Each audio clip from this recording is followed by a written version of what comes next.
of the education sector in the country. And joining us on set right now is Dr. Eliud Situma, who is an educationist, a lawyer, and also the executive director of Trinlap Consulting Limited. And also still on my right is Moses K. Rono. He is the student leader, or the president actually, St. Paul's University.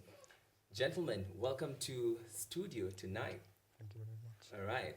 And now, straight to it, as we had mentioned earlier, we are looking at the state of the education sector in the country.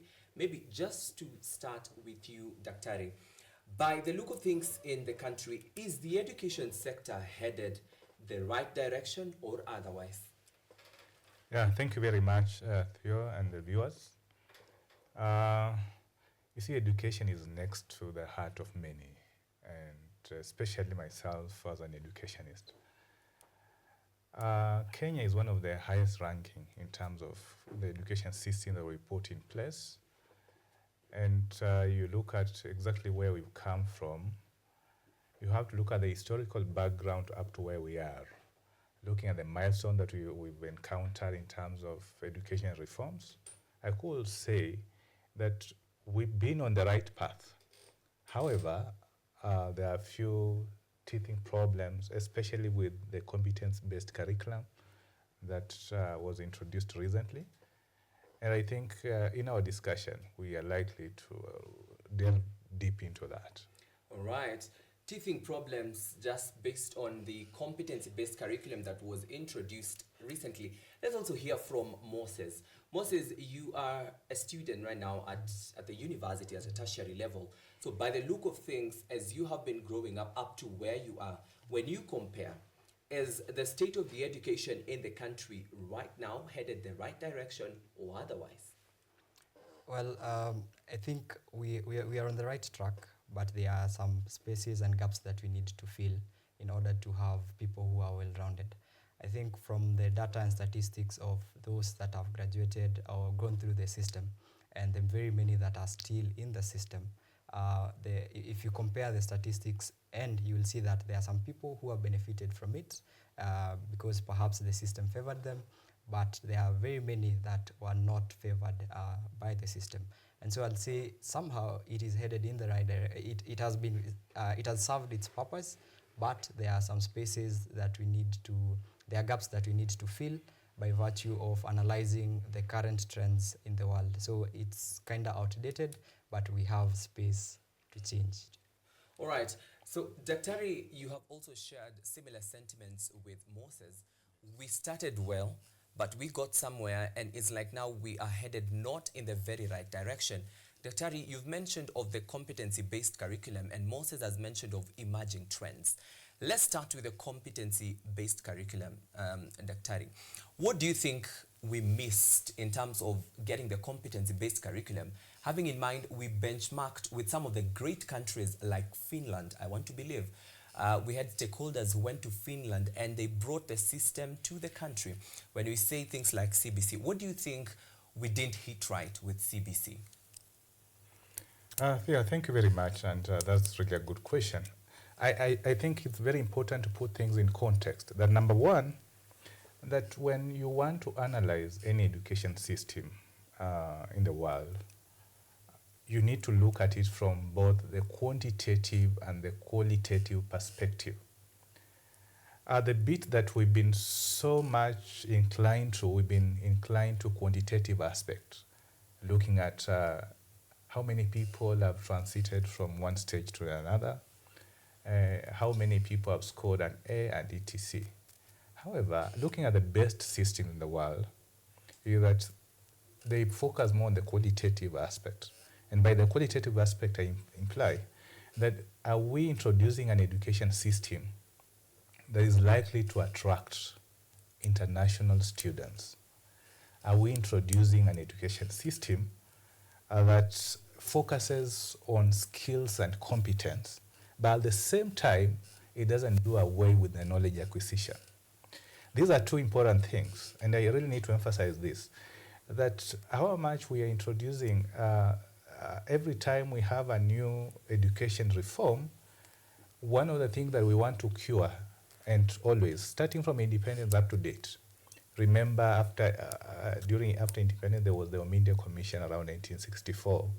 You come down, fast forward, you get around 1981 when there was the introduction of now the proposal to introduce the 844 system.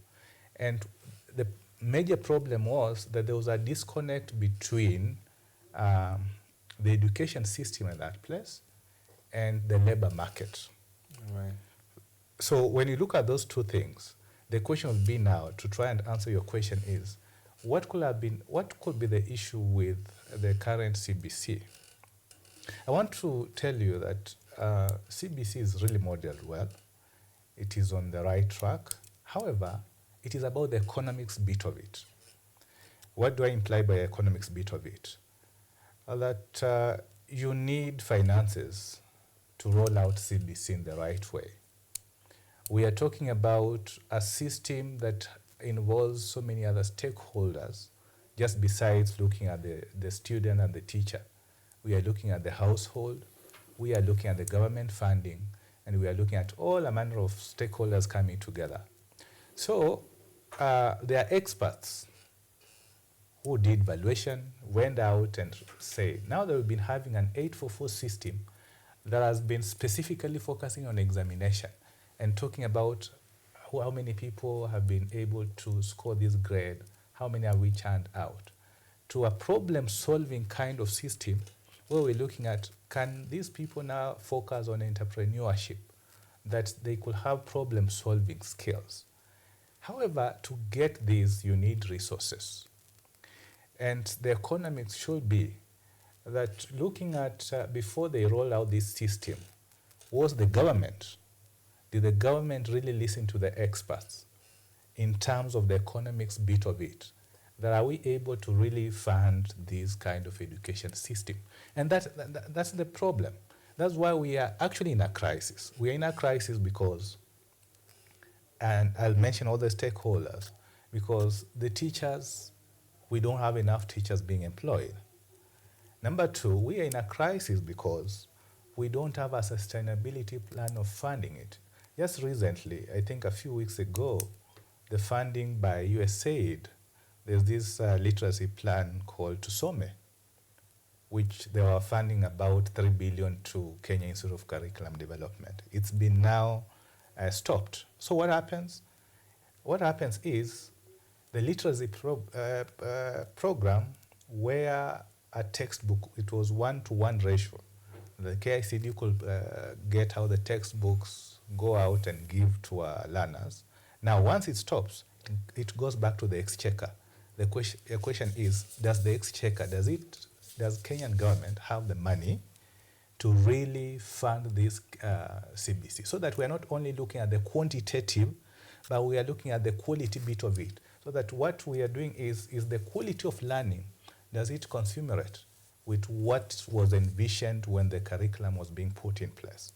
Then most importantly, before I allow Rona to make a few comments, most importantly is that when we talk about financing in relation to CBC, it also be important to ask ourselves that do the political class, remember most of the time you've seen on other media houses, when people are invited, they talk about the government is at fault, and those people could be even members of parliament. So you ask, who is the government?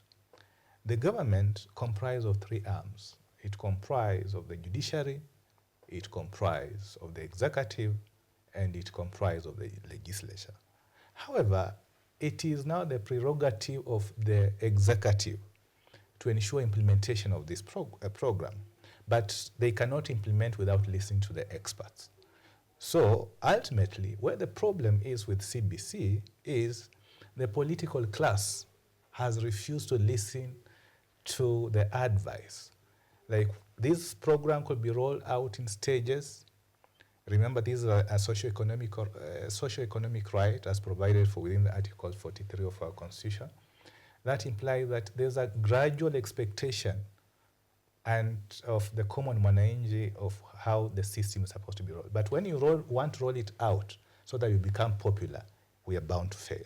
All right. Yes. Quite insightful sentiments there from Dr. Eliud Situma. And maybe to you, Moses, let's touch on a bit that is so close to heart to you as a student leader. Now, in terms of also reforms in the academic or in the education sector, Daktari has really touched on the competency-based curriculum. Now, you as a student leader, come May 3rd this year, we will be celebrating 2 years anniversary since the launch of the new university funding model. However, just 2 weeks ago, we saw the government revert back to the old model of HELB. Now, even when it was being launched, we saw students and even you guys, student leaders, take to the streets to address and raise concerns about the new funding model. Still the same question, maybe I will ask Daktari, I have asked Daktari, what was the new university funding model a hit or a miss? It was a great miss. One, I think we cannot afford to be political about education. And education is a very important thing. If I'm a product of education, and were it not for education, perhaps we'll not be in the places that we are right now. And so seeing this and seeing that with the new funding model, and there is a lot of things that are not really clear, meaning there are very many young people who want to go through the education sector, but cannot because they do not have the funds to do that. On a daily basis, we interact with students who are still suffering from the same. I come from a private institution, but there are students who are placed in private institution.